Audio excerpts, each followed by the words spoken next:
Qualche settimana fa abbiamo parlato di mentalizzazione, come di una capacità che va oltre l'empatia e permette di instaurare relazioni autentiche e profonde. Purtroppo me ne rendo sempre più conto quando lavoro in aula come formatore e tocco l'argomento dell'empatia.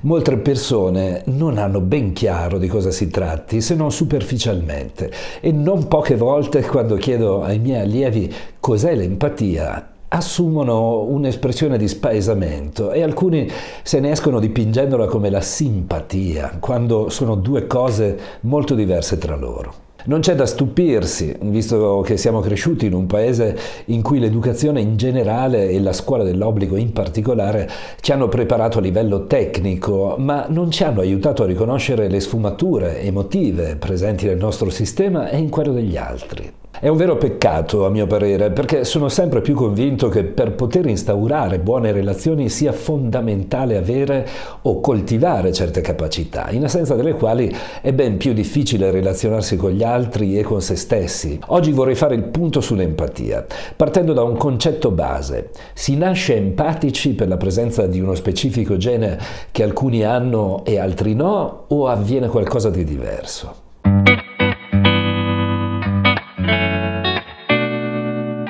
Gli studi che ho fatto, a partire dalla mole di lavoro di Daniel Goleman, autore del libro Intelligenza emotiva, sono concordi sul fatto che il cervello del neonato sia predisposto in un certo senso a imparare l'empatia, ma che non abbia questa capacità già installata quando viene al mondo. La condizione che agevola l'empatia in un essere umano è creata, nella migliore delle ipotesi, da chi si prende cura di lui nei primissimi anni della vita e si chiama sintonia emotiva. Il neonato viene al mondo inerme e ha una serie di bisogni che cerca di comunicare all'ambiente come meglio può, ovvero piangendo per richiamare l'attenzione di un adulto che sappia prendersi cura di lui. Nei momenti in cui l'adulto, solitamente la madre, si affaccia alla culla, richiamato dal suo pianto, il neonato ha la capacità di leggere dalle sue microespressioni del volto se questo adulto sente ciò che sta provando lui, oppure no. Se il bambino sta soffrendo per fame, sete, desiderio non appagato di stimolo o per altri 1000 possibili motivi e si trova davanti il viso della mamma che gli comunica spesso, sul piano delle espressioni del volto, che lo capisce e che anche lei sente il suo dolore o la sua paura, il neonato impara una lezione importantissima, ovvero che altri esseri umani possono sintonizzarsi con ciò che prova lui. Lo stesso avviene quando il neonato è felice e la mamma o l'adulto che se ne prende maggiormente cura gli trasmette con il viso che capisce la sua gioia e gioisce insieme a lui. Questa prima scoperta apre a un contagio emotivo e, per usare una metafora tecnologica, accende il software dell'empatia che probabilmente accompagnerà il neonato a rimanere empatico, anche crescendo. In assenza di queste condizioni ottimali, purtroppo il neonato potrebbe crescere con una carente capacità empatica. Negli anni a seguire saranno le relazioni con altre figure fondamentali a fare in modo che questo primo imprinting venga mantenuto o sovvertito. Ciò significa che chi ha ricevuto una buona sintonia emotiva nei primissimi mesi di vita potrebbe a lungo andare a perdere o ridurre la sua capacità empatica a causa di relazioni disfunzionali. E al contrario, chi non ha avuto questa fortuna da neonato potrebbe comunque aumentare la sua capacità empatica grazie a persone importanti ed empatiche che lo contagino nelle relazioni successive. Dopo questa premessa basilare vorrei ora soffermarmi sulla dimensione dell'ascolto, di cui ho parlato spesso anche in altre puntate, sottolineando che stiamo vivendo un'epoca in cui è davvero difficile sentirsi ascoltati dagli altri, per 1000 motivi che hanno molto a che fare con l'egocentrismo dilagante dei nostri tempi. In uno scenario del genere, chi è davvero in grado di far sentire l'altro ascoltato e interessante, di fargli percepire che lo stiamo capendo anche sul piano emotivo e che riusciamo naturalmente a metterci nei suoi panni, accede sicuramente a maggiori possibilità di risultare significativo e seduttivo. Ma su questo tema avremmo tutti da lavorare un po'.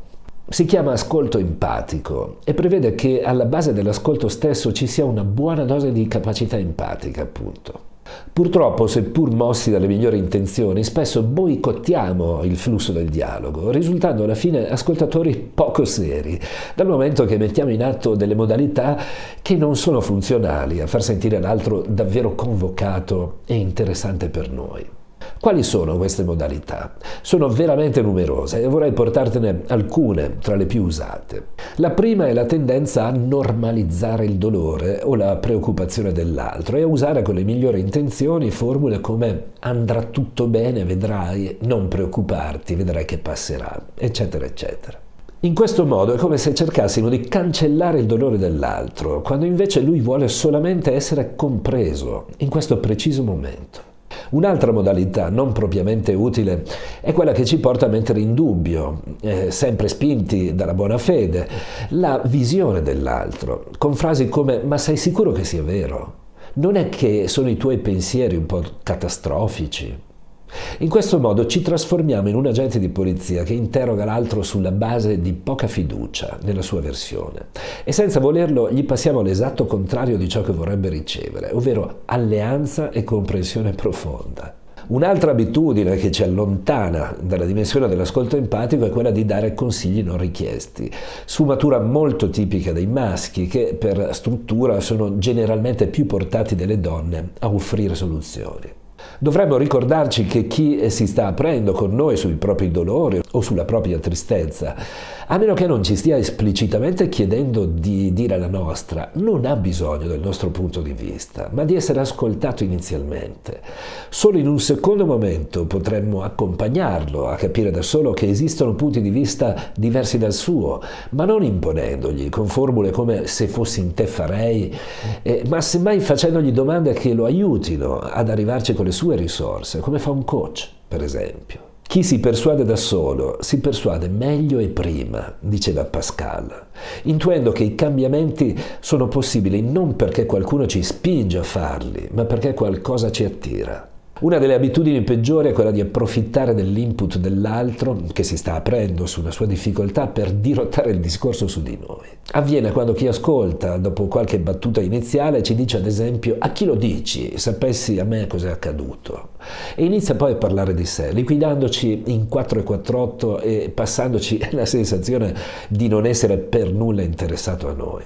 Esistono altre sfumature che potremmo definire liquidanti, come quelle frasi che esprimono una sorta di chiusura forzata dell'esperienza emotiva dell'altro, minimizzandola, addirittura ostacolandola. Forse anche tu hai ascoltato frasi come «non lamentarti, almeno tu un lavoro ce l'hai». Almeno non ti è successo quello. Sono formule che, come molte altre, spesso usiamo davvero con le migliori intenzioni di aiutare l'altro ad alleggerirsi un po', ma purtroppo gli trasmettono il nostro disinteresse, il desiderio di voltare pagina alla svelta, quando l'altro invece avrebbe voglia di parlare e soprattutto di essere ascoltato. Anche il nostro corpo comunica sempre e se mi segui da un po' sai quanto io sia favorevole alla lettura del linguaggio non verbale, dal momento che è un'ottima strada per capire al meglio cosa l'altro sta provando intimamente. Parlare o confidarsi con qualcuno che non ci guarda negli occhi è svilente. Raccontare cose particolarmente importanti per noi a una persona che è rivolta con lo sguardo altrove o, nella peggiore delle ipotesi, è immersa nel suo smartphone non ci fa sentire ascoltati per nulla, quindi quella persona non sarà mai significativa per noi e probabilmente tenderemo ad evitarla. Esiste una posizione d'ascolto ottimale della quale ti ho già parlato in una puntata di qualche anno fa che ti consiglio di guardare, trovi il link qui sotto in descrizione. Concludo con un suggerimento. Se vuoi risultare stimolante per qualcuno, non limitarti ad aspettare che si apra con te per poter esercitare la tua capacità empatica, ma prova a porgli delle domande eleganti che gli permettano di farlo. Dimostragli la tua curiosità nel conoscerlo meglio e mettiti in ascolto, evitando di fare le cose che ti ho detto prima, e vedrai come fiorisce molto più facilmente un rapporto di qualità, sia per te sia per la persona che hai davanti. Ci rivediamo sabato prossimo. Buona settimana da Sergio Massi.